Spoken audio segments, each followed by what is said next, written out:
حضرت سیدنا عباس بن عبد المطلب رضی اللہ تعالیٰ عنہ آپ کی روایت موجود ہے، فرماتے ہیں میں نبی پاک صلی اللہ تعالیٰ علیہ وسلم کی خدمت عالی مرتبت میں حاضر ہوا تو میں نے عرض کی یا رسول اللہ صلی اللہ تعالیٰ علیہ وسلم مجھے ایسی چیز بتائیں جو میں اپنے رب سے مانگوں۔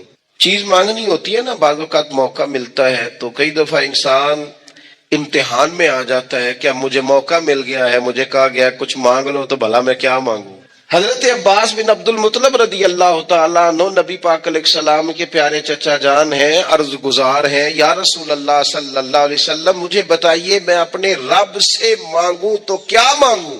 تو حضور نے فرمایا رب سے عافیت مانگو۔ کہتے میں کچھ دن رکا، کچھ دنوں کے بعد پھر حاضر بارگاہ ہوا اور عرض کی یا رسول اللہ صلی اللہ تعالیٰ علیہ وسلم مجھے بتائیے میں اپنے مالک سے مانگوں تو کیا مانگوں؟ تو حضور نے پھر فرمایا اللہ سے مانگنا تو عافیت مانگنا۔ بزرگ فرماتے ہیں یہ عافیت کیا ہے؟ عافیت یہ ہے کہ یا اللہ ظاہری پریشانیاں، باطنی پریشانیاں، اے اللہ ظاہر کے میل کچیل بھی دور ہو جائیں، باطن کے بھی دور ہو جائیں، اے اللہ ہر معاملے میں، ہر آزمائش میں، ہر دکھ میں ہمیں تیری پناہ نصیب ہو جائے، یہ عافیت ہے۔ اور صوفیہ کرام فرماتے ہیں عافیت سے بڑی نعمت کوئی نہیں اگر کسی کو میسر آئے تو، عافیت سے بڑا حسن کوئی نہیں اگر کسی شخص کو یہ نصیب ہو جائے۔ اور ایک اللہ والے نے تو ایک اور بڑا خوبصورت ترجمہ یہاں کیا ہے، وہ کہتے ہیں عافیت کا مطلب ہے دل کا قرار، عافیت کا مطلب ہے باطن کا سکون، عافیت کا مطلب ہے انسان کے مزاج کا حوصلہ، ٹھنڈک، بردباری۔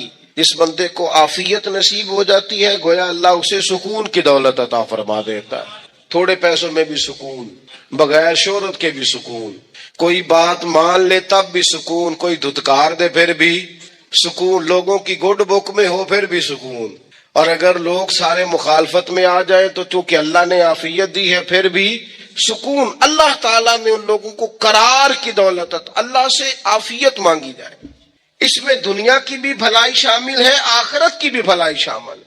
نبی اکرم صلی اللہ تعالی علیہ وسلم توجہ دلاتے کہ اللہ سے تم عافیت مانگو، ہمارا نہ جی، کیونکہ سب سے بڑا مسئلہ روحانی تربیت کا ہے۔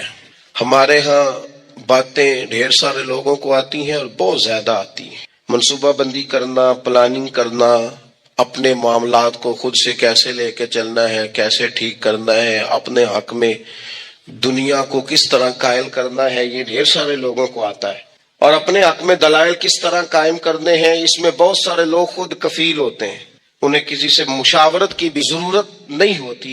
لیکن اللہ کی بارگاہ سے اپنا رشتہ کیسے جوڑنا ہے، مالک سے کرم کا سوالی کس طرح کر کے ہونا ہے، اللہ سے عافیت کا سوال کیسے کرنا ہے، یہ چونکہ روحانی تربیت میں ہمارا مزاج نہیں ہوتا لہذا ہم اس طرف جاتے نہیں، ہم وہ اپنی مرضی کی چیزیں، یعنی وظیفہ پوچھ کے گئے ایک صاحب، کچھ عرصے کے بعد آئے ہیں تو آ کے کہتے ہیں مولانا صاحب، پیر صاحب یا قاری صاحب یا فلاں صاحب، کسی سے بھی پوچھ کے گئے کس جس کو نیک آدمی جانا، پھر لوٹ کر آ کے کہتے ہیں کہ آپ نے وظیفہ بتایا تھا پر کام کوئی نہیں ہوا۔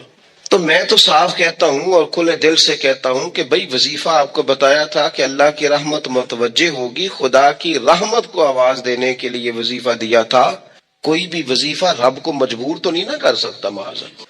اور وظائف کس لیے پڑھے جاتے ہیں کہ جلدی سے معاملات ٹھیک ہو جائیں، میرے حق میں چیزیں بہتر ہو جائیں، تو اللہ کی رضا کے لیے پڑھے جاتے ہیں۔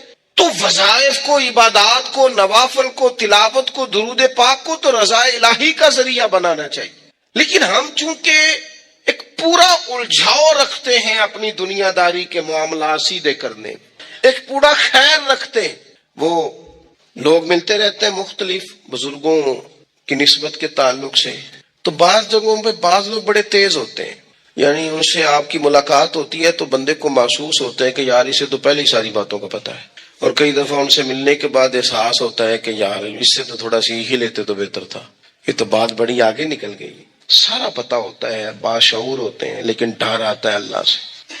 اتنا باشعور آدمی، سمجھدار، پنچایت، پریا، لوگ، دین، دنیا سارا پتہ ہے، نماز کا ٹائم آ گیا تو وہ چھپتا پھرتا ہے، اس کی طبیعت پر بوجھ بن رہا ہے معاذ اللہ اللہ کے حضور حاضر ہونا، اسے خیر کا کام کرنا پڑ رہا ہے تو وہ ادھر ادھر نکلتا جا رہا ہے. تو سوال یہ ہے کہ پھر یہ شعور کا کیا مطلب رکھا ہوا ہے ہم نے؟ پھر اللہ سے دعا کرنے کی ضرورت نہیں. حضرت عارف رومی رحمت اللہ تعالی علیہ فرمایا کرتے تھے بعض لوگوں کو رب سارا کچھ دیتا ہے، سجدے کی توفیق نہیں دیتا. اس کا مطلب یہ ہے کہ وہ کہتا ہے یہ سارا کچھ لے اور نکل جا، میرے گھر نہ آنا، رکھ سارا کچھ پاس. رب سے عافیت مانگی جائے، اس سے اس کا فضل مانگا جائے، اس سے اس کا کرم مانگا جائے. اللہ کے پیارے رسول صلی اللہ تعالی علیہ وآلہ وسلم اس عافیت مانگنے پر زور دیتے، توجہ دیتے. میں آپ کو صحیح بتاتا ہوں، رب نے اگر کسی بندے کو عافیت میں رکھا ہو نا تو حالات کیسے بھی برے چل رہے ہوں اس کا بگاڑ کچھ نہیں سکتے. اور اللہ تعالیٰ معاف کرے 100 دفعہ خاکم بدہن، اگر کسی وقت اس کے کرم کی نگاہ پھر جائے تو پھر سارے اسباب سمیت بھی انسان اپنے پیروں پہ کھڑا نہیں رہ سکتا. اس سے جب تک طلب کرم نہیں ہوتا، طلب عافیت نہیں ہوتی، اس کی بارگاہ سے جب تک بندہ مومن پورا رجوع نہیں کرتا، یہ عافیت اتنی اعلیٰ چیز ہے کہ نبی پاک علیہ السلام نے فرمایا اذان اور اقامت کے درمیان جو وقت ہوتا ہے اس میں دعائیں رد نہیں ہوتی. دعا مانگا کرو گے تمہاری اللہ اپنے فضل سے قبول کر لے گا. عرض کی یا رسول اللہ کیا مانگے؟ تو فرمایا عافیت مانگو رب سے.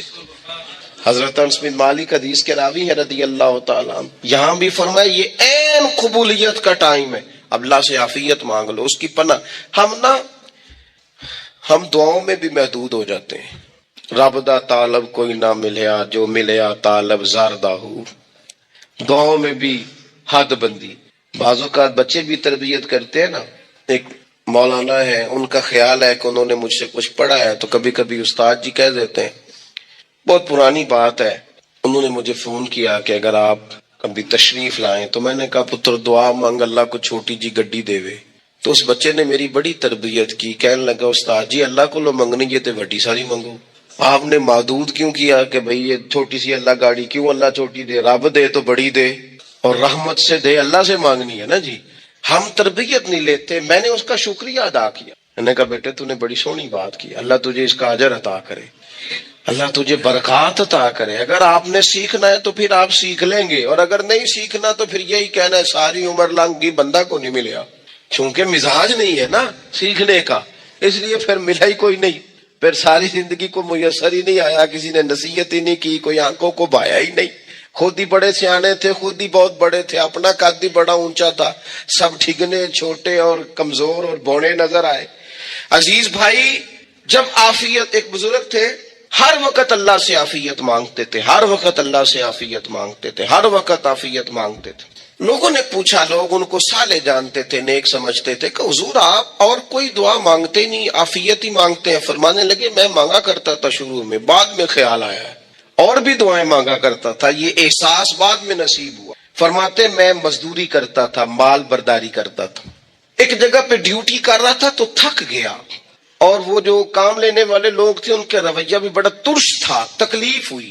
تو میں نے اپنے مالک کی بارگاہ میں عرض کی مالک اگر 2 روٹی بغیر مجھے مشقت کے مل جائے دن میں تو تیری بارگاہ تو بڑی کریم ہے. کہتے ہیں میں نے یہ دعا مانگ لی. ذرا میں تھوڑا آگے بڑھا تو 2 بندے آپس میں لڑ رہے تھے، میں ان کی صلح کرانے کے لیے، انہیں بچانے کے لیے آگے بڑھا تو میں جس کو چھڑا رہا تھا دوسرے نے میرے اوپر ضرب لگا دی، میرا بھی سر پھٹ گیا. تھوڑی دیر کے بعد وہاں پولیس آ گئی، وہ تینوں کو لڑنے والا سمجھ کے اٹھا کے لے گئے، مجھے جیل ہو گئی. 2 روٹیاں بغیر مشقت کے روز ملنی شروع ہو گئی. دعا مانگی تھی نا کہ یا اللہ 2 روٹیاں مل جائے نا بغیر مشقت کے. کہتے وہ 2 روٹیاں روز ملتی، کوئی کام نہیں کرنا پڑتا، پر جیل ہو گئی. فرماتے میں بڑا پریشان تھا، روز روٹیاں پابندی سے آتی اور بہترین آتی، کھانا ملتا.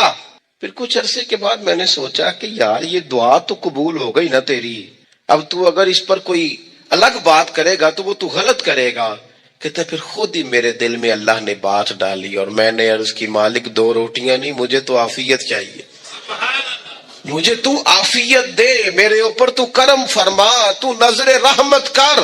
جے ایک قطرہ بخشے مینو، جے ایک قطرہ بخشے مینو تے کام بن جاندا ہی میرا، مہربانی کر عافیت عطا کر. فرماتے پھر خدا نے کرم کیا، کہاں سے اسباب بنے میرے جیل سے چھوٹنے کے، کون کون میرے ضمانتی بنے، اللہ ہی جانتا ہے۔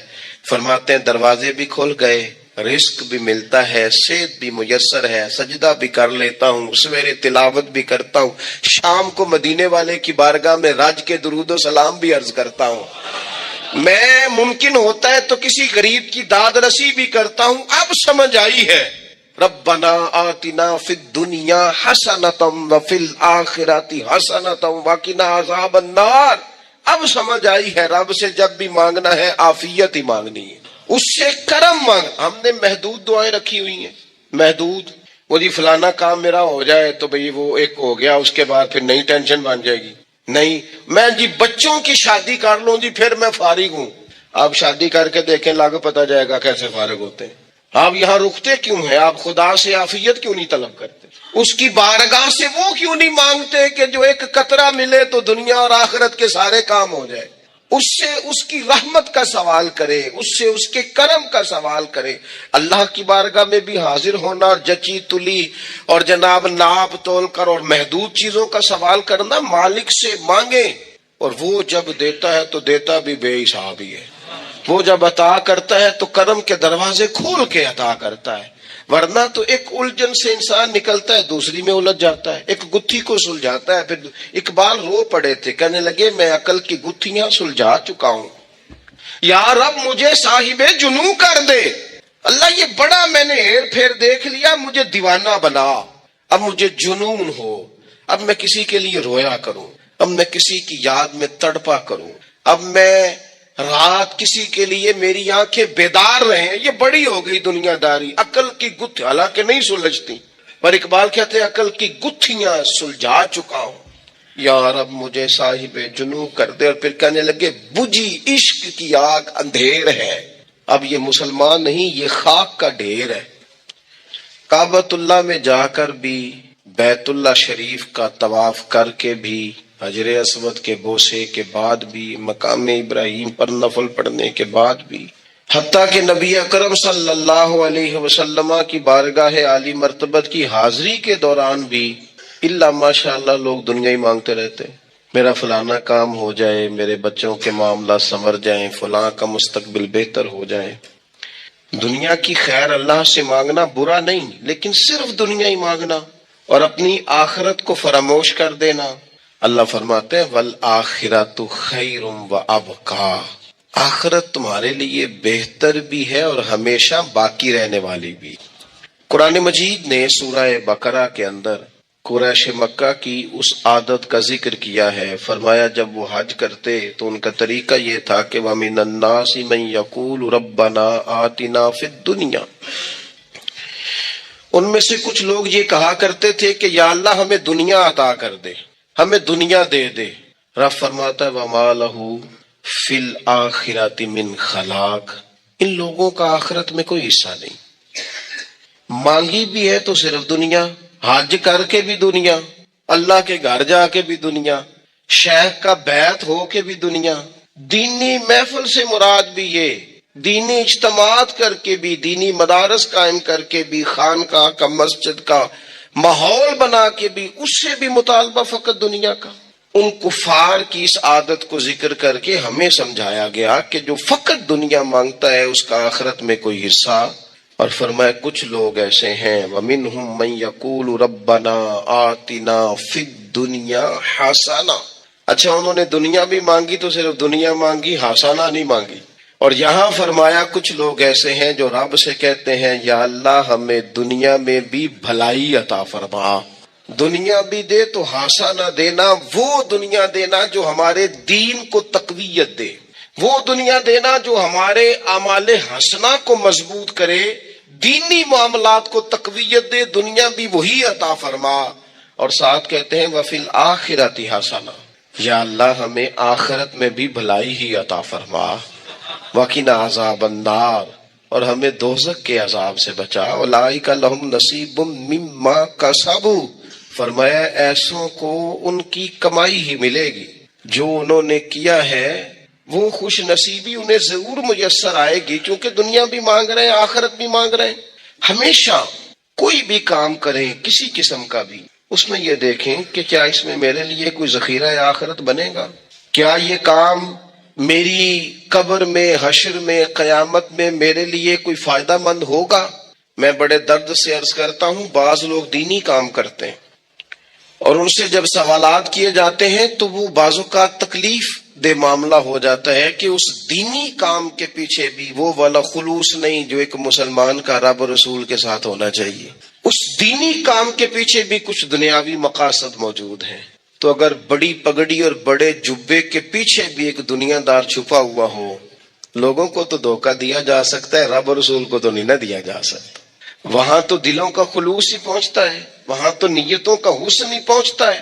تو اللہ تبارک و تعالیٰ سے جب بھی سوال کیا جائے، دنیا اور آخرت کی بہتری کا سوال کیا جائے، بیمار بھی اس سے عافیت مانگے، مقروض بھی اس سے عافیت مانگے، بے اولاد بھی اس سے عافیت ہی مانگے، صاحب اولاد بھی اس سے عافیت ہی مانگے، جو دولت کے حصول کے، رزق حلال کے خواہش مند ہے وہ بھی اس سے عافیت مانگے، اور جن کی جھولی اس نے بھر دی ہے وہ بھی اپنے رب سے عافیت ہی مانگے۔ مالک سے جب سوال کرے، ایک بزرگ تھے، انہوں نے تو اپنی انگوٹھی میں لکھوا لیا تھا کہ یا اللہ مجھے عافیت عطا فرما، مگر جب بھی دیکھتا ہوں یاد آ جاتا ہے کہ اللہ سے عافیت مانگنی، اپنے مالک کی بارگاہ کے اندر۔ دیکھو میں نے دیکھا ہے، وہ کسی نے کہا تھا کہ تیری خواہش ہے کہ وہ تیری آرزو کرے پوری، اور میری خواہش ہے کہ تیری آرزو بدل جائے۔ کچھ لوگ ایسی خواہشات بھی لے کے آتے ہیں کہ جو پوری نہ ہو تو بہتر ہوتا ہے۔ اس لیے آپ کو پتہ ہے موت مانگنا جائز نہیں دین میں، مصائب سے گھبرا کر، مشکلات سے گھبرا کر، زندگی کے مد و جزر سے پریشان ہو کر موت کا سوال کرنا جائز نہیں۔ کس طرح جائز ہے؟ ان لفظوں کے ساتھ دعا کر سکتا ہے کہ یا اللہ جب تک میری زندگی بہتر ہے مجھے زندہ رکھ، اور جب میرا دنیا سے جانا بہتر ہے پھر تو مجھے اپنی بارگاہ میں بلا لے۔ یہ بھی کیا ہے؟ یہ بھی عافیت کا سوال ہی ہے کہ یا اللہ رکھ بھی تب تک جب تک رہنا بہتر ہے۔ نبی پاک نے بھی ارذل العمر ہونے سے پناہ مانگی۔ ہمارا یہ مزاج بن گیا ہے کہ ہم اپنے حق میں ایسی چیزوں کا سوال کر رہے ہوتے ہیں جو کئی دفعہ ہمیں مل جائے تو ہمارا نقصان کرے۔ قرآن حکیم ایک جگہ پہ اللہ کریم نے فرمایا ہے کہ اگر سب لوگوں کو مال دے دوں تو بغاوت کریں، فساد ہو جائے۔ کیا مانا؟ کہ اپنا نقصان کر بیٹھے لوگ۔ ہم اپنے مالک کی بارگاہ میں بعض ایسی چیزوں کے سوالی ہیں کہ جو ہمارے لیے ٹھیک نہیں ہے، ہمیں اس کے کرم پر چھوڑنا ہے، اس سے عافیت مانگنی۔ اور بعض لوگ، چونکہ میں کہہ چکا ہوں شروع میں کہ ہماری دینی روحانی تربیت نہیں ہوتی، اور ہم کہیں سے باقاعدہ اسباق لینے کے قائل ہی نہیں ہوتے، پوری تربیت کا ہمارا مزاج ہی نہیں ہوتا، اپنی عقل اور اپنا شعور اور اپنے حساب سے ہم زندگی کو بتانا چاہتے ہیں۔ اور یہ جو میرا دور ہے یہ ویسے ہی الجھا ہوا زمانہ ہے، اللہ ماشاء اللہ، پتہ نہیں کوئی کیا بول رہا ہے، کوئی کیا کہہ رہا ہے، ایسے ہے جیسے کوئی میلہ لگا ہوا ہے اور کان پڑی آواز سنائی نہیں دے رہی۔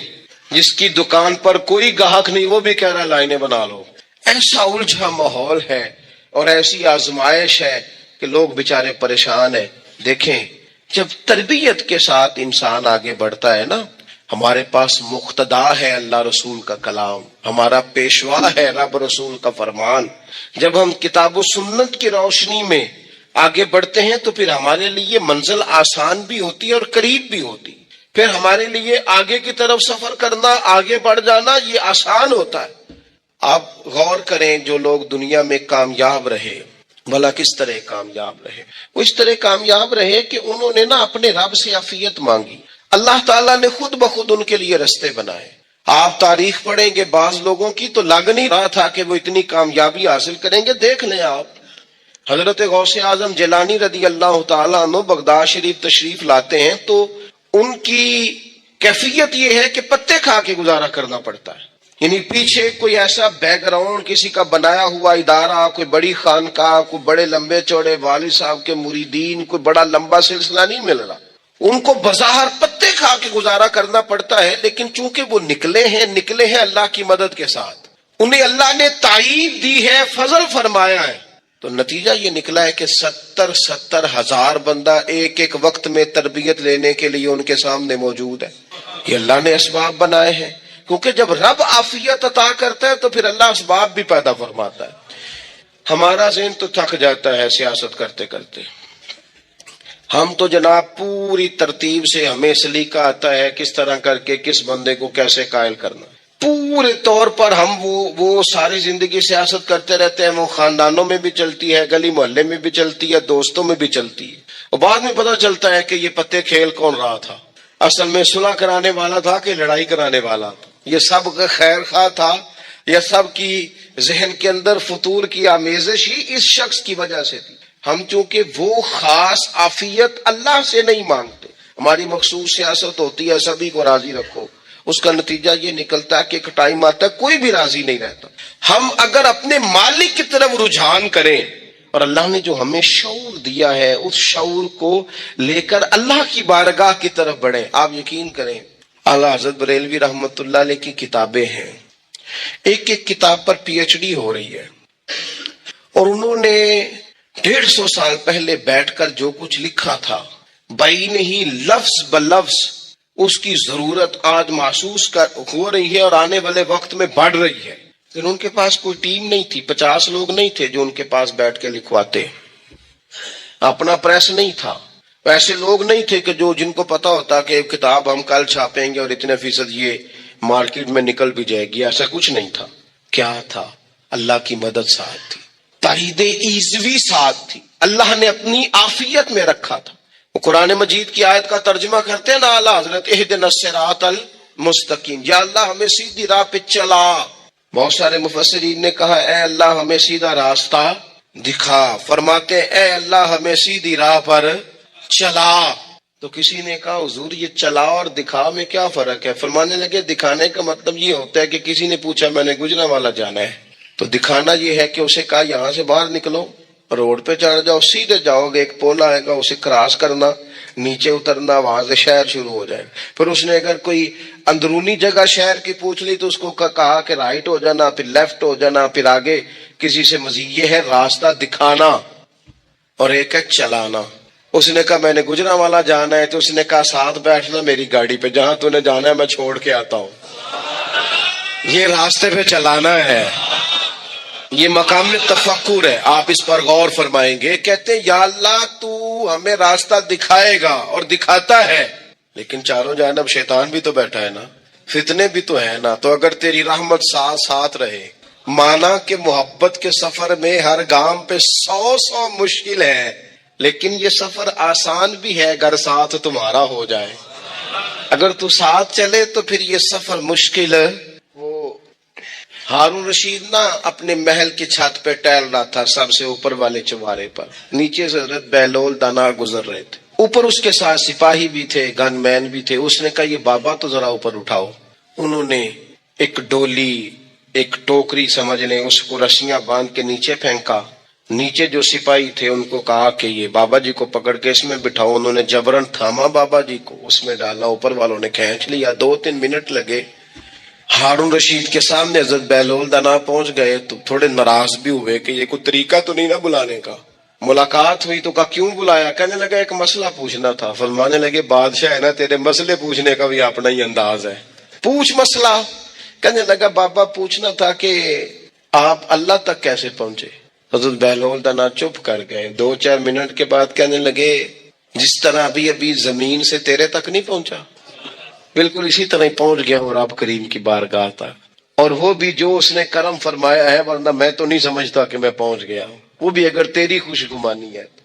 ہارون رشید کہنے لگا مجھے سمجھ نہیں آئی. فرمانے لگے تو بادشاہ جو ہے اتنی جلدی کیسے سمجھ میں آئے گی تجھے بات؟ فرمانے لگے اگر میں تجھ سے ملنا چاہتا نا تو میں ایک درخواست لکھتا، پھر کسی وزیر سے سفارشی سائن کراتا، پھر وہ جمع کراتا، پھر مجھے ٹائم ملتا کہ فلان دن فلان تاریخ فلان ٹائم آ جانا، پھر آ کے میں لائن میں لگتا.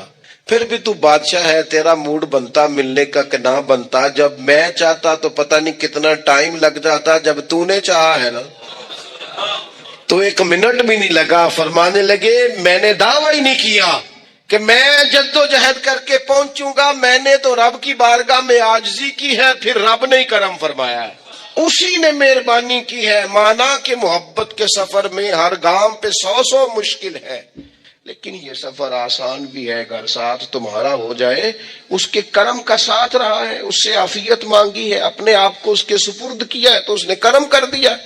جب تک یہ مزاج نہیں ہم بناتے کہ مالک سے عافیت کا سوال کریں، اپنے آپ کو اپنے رب کے حوالے کر دیں، اس کی رحمتوں کے سپرد کر دیں، اتنی دیر تک زندگی میں ٹھہراؤ نہیں آتا، قرار نہیں آتا۔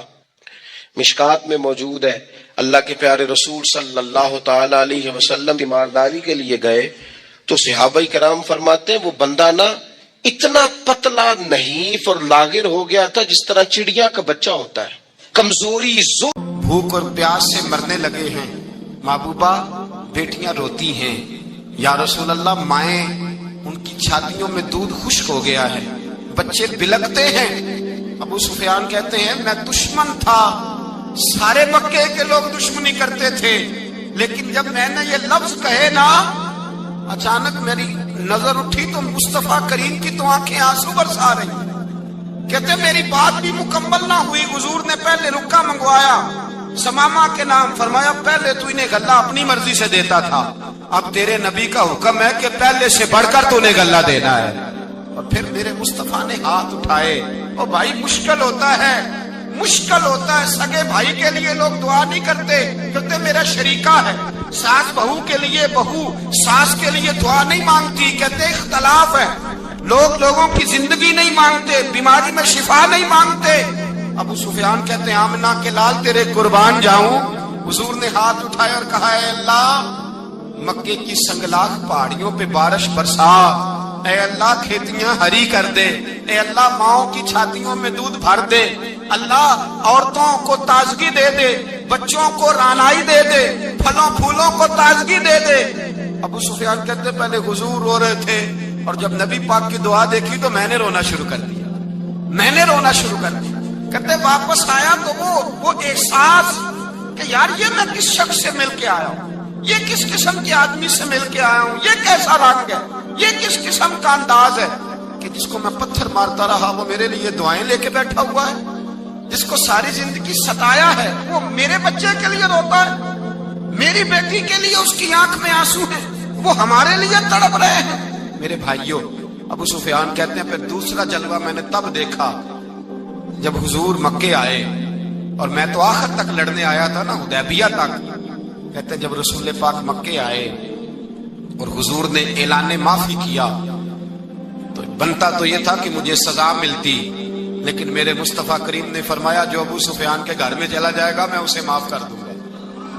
کہتے ہیں میں نے کہا یہ میرے لیے کس قسم کی سزا تجویز کی ہے کہ میں عمر بھر دشمنی کرتا رہا اور یہاں رنگ عجیب ہے۔ حضور نے میرے لیے ہی اعزاز لکھ دیا، فرمایا جو ابو سفیان کی حویلی میں داخل ہو گیا میں نے معاف کیا۔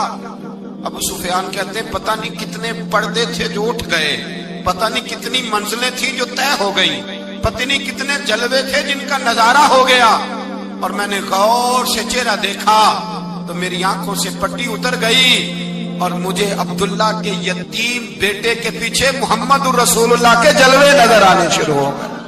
اخلاقی قدریں جب موجود رہتی، یہاں تو لوگ مرے ہوئے شخص کو مارتے ہیں، یہاں تو سڑک پر کتنی کراوٹ ہے اور کتنا گر گیا ہے اخلاق ان لوگوں کا، ایکسیڈنٹ ہو گیا ہے، ٹرین کی پٹری سے اتر گئی ہے، چیخو پکار ہے، آہیں ہیں، تڑپنا ہے، رونا ہے، سسکیاں ہے، ماں کا بازو کٹا ہے پر وہ چیختی ہے ذرا میرے بیٹے کا پتہ کرو، باپ کی آنکھوں میں ریت پڑ گئی ہے پر وہ تڑپتا ہو میرا بیٹا تھا، چیخو پکار ہو رہی ہے۔ پر ظلم ہے اس قوم کا کہ جو بچانے والے آئے ہیں وہ پہلے آتے ہی ان کی جیبیں ٹٹول رہے ہیں، ان کے بٹوے دیکھ رہے ہیں، گری ہوئی عورتوں کے، یہ آپ اٹھا کر دیکھیے اخبارات، عورتوں کے گری ہوئی عورتوں کے کانوں سے بالیاں نوچی گئی اور ان کے کان تک کٹ گئے۔ یہ اس قوم کا حال ہے۔ اقبال کہتے ہیں جنہیں آتا نہیں دنیا میں کوئی فن تم ہو، اور بیچ کھاتے ہیں جو بزرگوں کا کفن تم ہو۔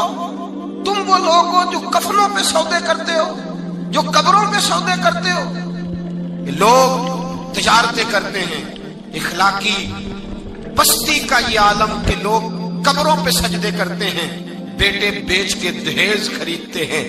غریب کی بیٹی روز تڑپتی ہے، روتی ہے، روز سسکیاں لیتی ہے، کہ کہاں سے وہ دروازہ کھلے گا جب میں بھی جب سہاگن ہوں گی، جب میرا باپ بھی عزت کے ساتھ مجھے رخصت کرے گا۔ اور غریب آدمی بیٹی کی شادی کے بعد اتنا دکھی رہتا ہے، وہ بھی کم ہی لوگ جانتے ہیں، وہ بھی وہی لوگ جانتے ہیں جو اس منظر سے گزرتے ہیں۔ ہمارا اخلاقی معاملہ اس قدر زیادہ تباہی کا شکار ہے۔ میرے مصطفیٰ کریم سید عالم نور مجسم صلی اللہ علیہ وسلم جذبات کا خیال رکھتے، احساسات کا خیال رکھتے، تصورات کا۔ او بھائی، اس سے بڑا اخلاق کا مظاہرہ کہاں سے لینے جاؤ گے؟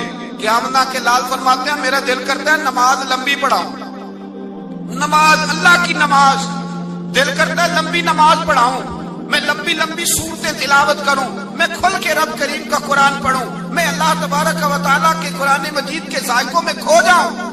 لیکن حضور فرماتے ہیں نماز میں کسی بچے کے رونے کی آواز آتی ہے، کسی بوڑھے کی ہائے کی آواز آتی ہے، کسی بیمار آدمی کی ہائے کی آواز آتی ہے۔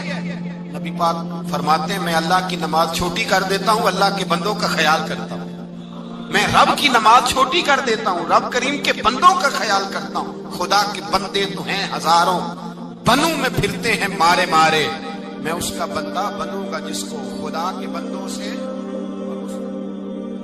میرے حبیب کریم سید عالم صلی اللہ علیہ وسلم نے فرمایا اللہ کریم نے بندے کو، مخلوق کو پیدا کرنے سے پہلے جو تحریر سب سے پہلے لکھی تھی نا، اللہ نے اپنے پاس جو جملے سب سے پہلے لکھے تھے بندے بنانے سے بھی پہلے، وہ فکر یہ تھے کہ ان رحمتی سبقت اعلی غضبی، رب کریم نے لکھا تھا بے شک میری رحمت زیادہ ہے، میرا غضب زیادہ نہیں ہے۔